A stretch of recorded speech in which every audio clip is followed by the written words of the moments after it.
Welcome to another Team Proxy the Power video. Amnar here, bringing you round 3 with blue-green emerge. Now previously I said that I didn't want to keep a hand that didn't really have both of my mana, but any land I draw I can play a turn 3 spawner, turn 4 Griff. Kinda want to try to keep this hand. It's probably a risky keep, but we'll see. These sort of things come with experience.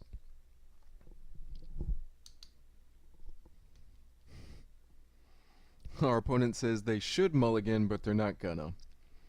Not sure if it's a trap. I'm gonna tell them ditto. We did draw green though.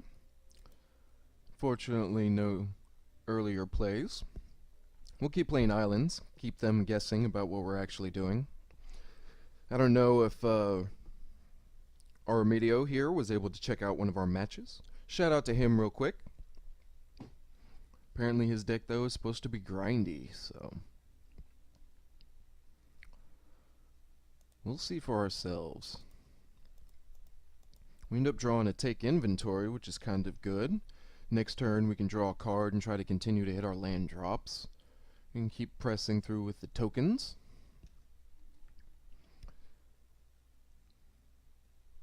Kind of a red-green here. I was talking with our MtgGo before the match, and so I know there's actually a little surprise here for the deck. There's the third color showing up. Let's see. This costs 6. So I'm thinking 3 plus 1, 2, 3.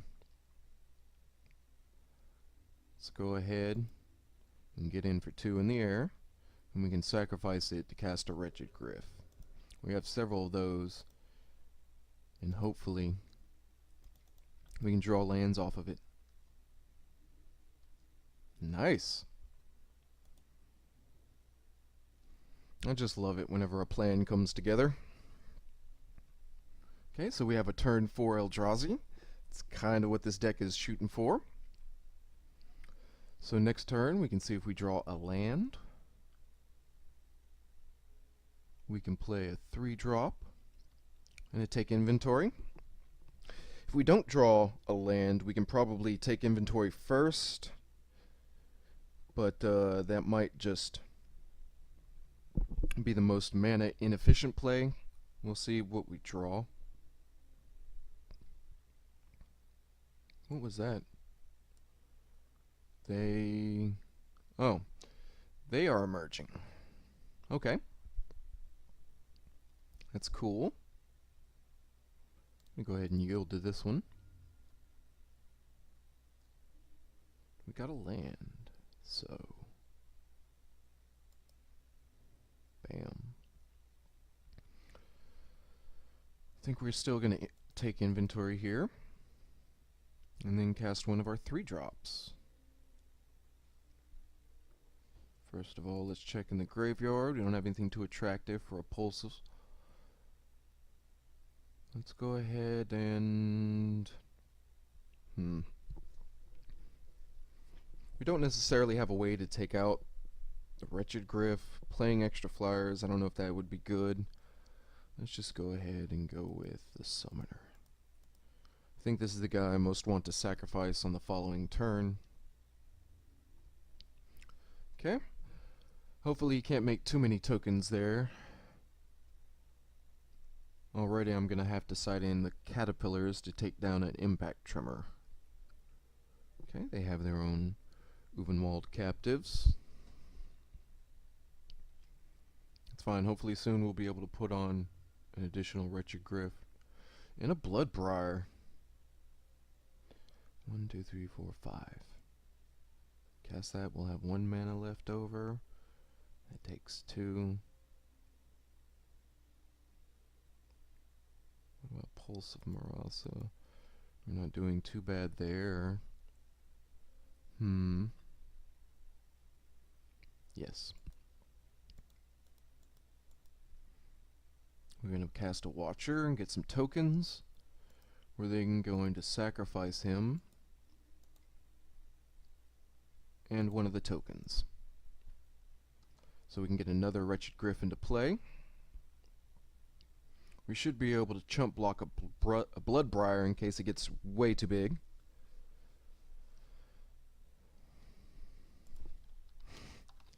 He says it's a good thing that we don't have tremors.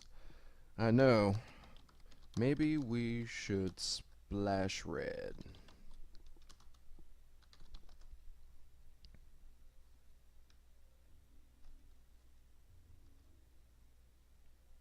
Okay. I hit F6 there, but immediately hit F3. I was paranoid about skipping my land drop. Don't want to do that. In case I draw a captive, I want to be able to flip them. Okay, everything looks good, and let's pass the turn. We have 6 mana. We can sacrifice 1 token to play yet another Wretched Gryph, and hopefully start trying to attack with multiples in the air. They get an Aven.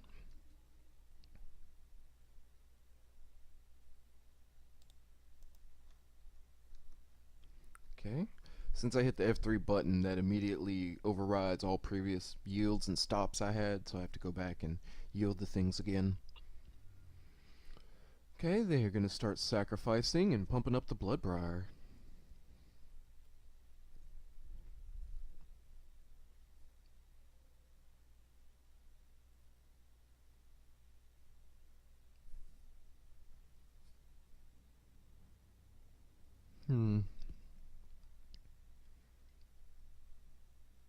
Another impact tremors. Good thing we have Pulse of Marasa here, otherwise those would be a real pain for us. And Evolving Wilds. I really like that draw. 1, 2, 3.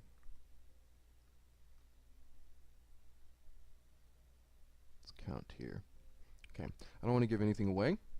So first, we're going to attack. See how they block.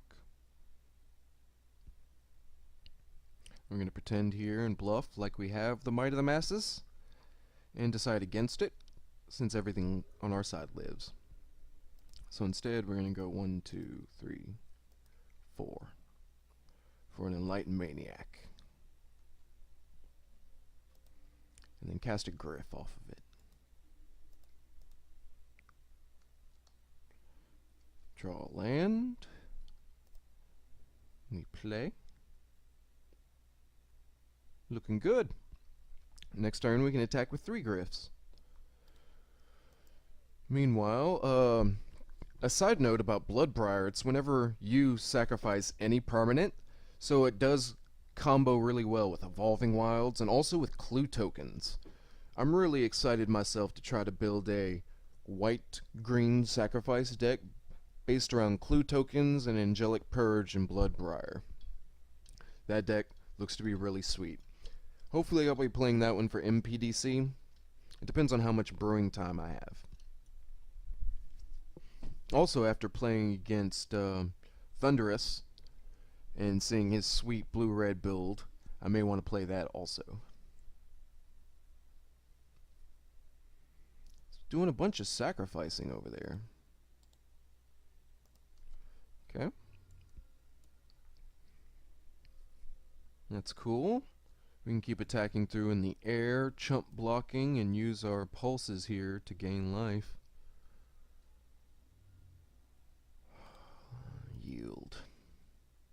We're going to have to do that soon, I believe. There we go. Sorry about that. We can chump block the creatures. That's fine. We can attack for 9 in the air.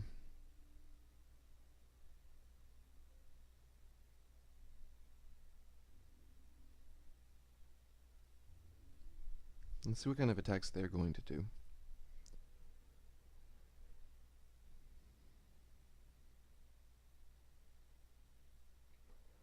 A lot of people in this tournament have been trying out Bloodbriar. They slot very well into the green-black or the Sultai grind, or in whatever kind of deck that you want to sacrifice a lot of stuff in, like a Merge.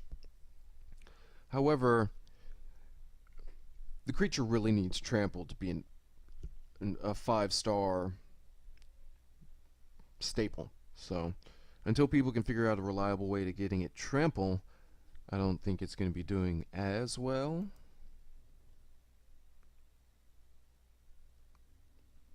Let's go ahead and attack in the air here for 9. Got a good number of ground blockers. Even a couple of guys that can survive Boiling Earth. They take 6. The only reason we would want to cast a Pulse of Murasa right now would be so we can get the creature and immediately cast it.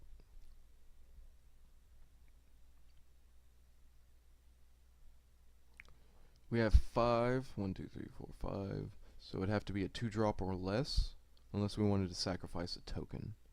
In which case, I think we'll wait.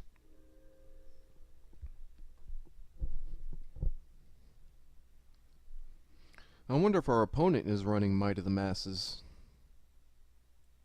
In which case, we need to go ahead and chump block with everyone. I don't want to let anyone get through here. Make sure we're yielding.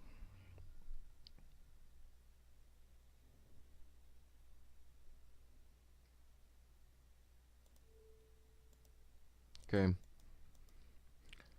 I don't want to have any possibility of burn spells finishing me off at instant speed, so I was going to go ahead and do the Pulse early. We'll get back to Maniac, and that way we can make another 3/2 horror. That, and if they do have the Boiling Earth, at least the Enlightened Maniac can survive to chump block another day.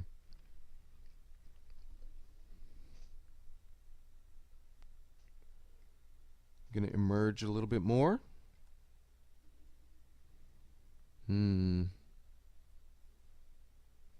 I was thinking about Alpha striking, but they're going to have a ton of blockers. 1, 2, 3, 4, 5, 6, 7, 8, 9. 1, 2, 3, 4, 5, 6, 7, 8, 9. So if he was able to block everything, that would only be 1 damage. However, we have 3 of them in the air, so that's only 1, 4 in the air.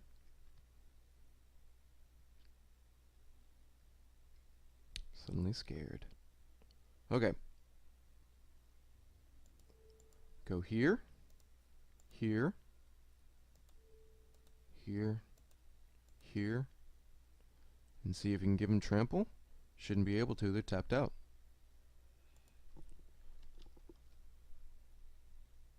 Our opponent tells us good game. Awesome. Let's go ahead and go to the sideboard here. Might of the Masses is good, but they might have Boiling Earth. So we'll go down to 1, so we can put in a Caterpillar. Pulse was good.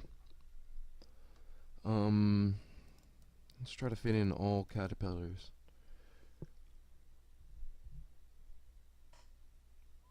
What else can we do?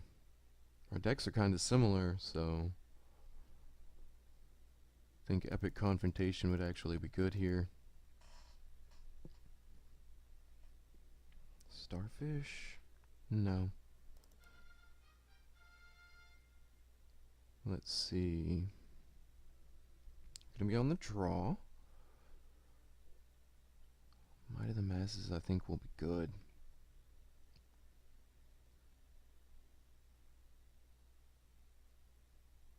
I'm gonna take out 1 Eyeless Watcher. They're kind of slow. Hopefully we can get a faster start than him. The surprise I was mentioning earlier in the video is he's actually a 4-color Devoid deck. So it's a colorless deck that plays all the different cool Eldrazi's. Okay.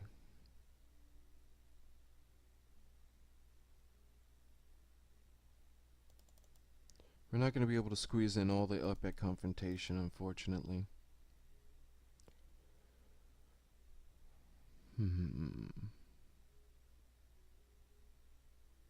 going to go ahead and take out a Scion Summoner. Just 1. They're not as good. The ground is going to get clogged up really quickly.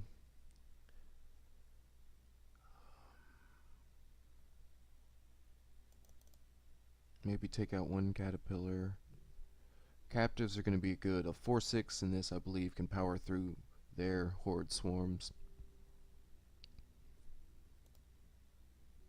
I don't want to take out the take inventory, because it's a card you really want to run 4 of. The less you have in your deck, the less effective every take inventory becomes. Maniac, I think, is good. I like having 3/2s. We want to keep our beefy creatures. I think we're just going to rock 61. Can't decide.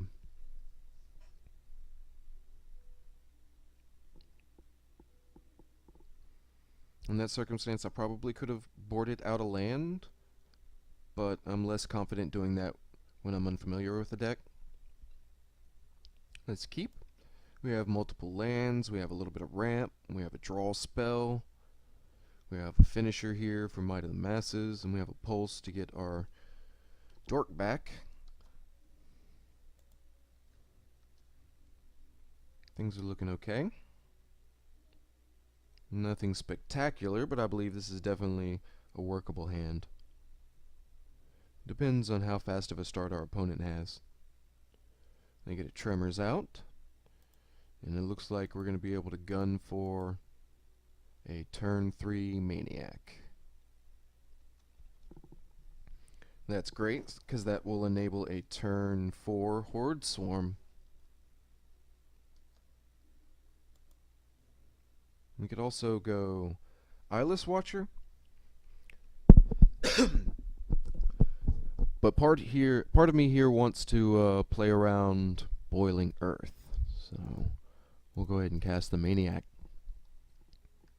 I like having 2 toughness creatures here against anybody playing red. Unfortunately, it looks like our opponent is stuck on mana, and that's no good for them, because we're chugging right along at full speed. Okay, this is going to be 4.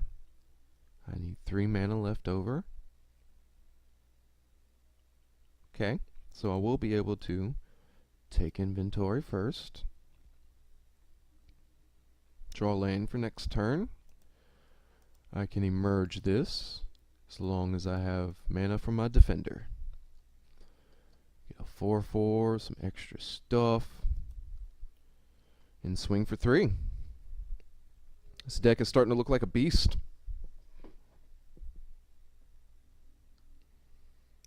Again, no land for our opponent, and unfortunately they're going to have to discard. This is not looking good.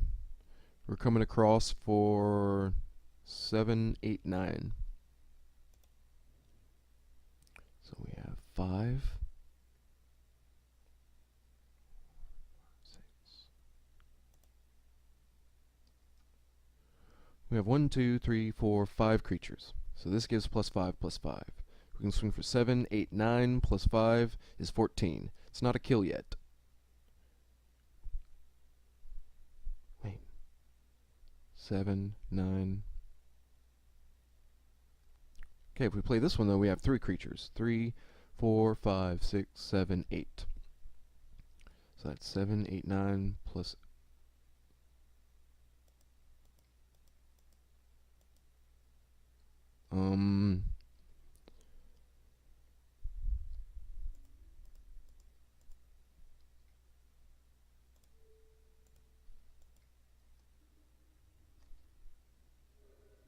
Bam! On the nose. Cool. Thanks everyone for watching. Hopefully we'll be able to make it into the top 4. If not, I hope to see you in the next video. Don't forget to like and subscribe.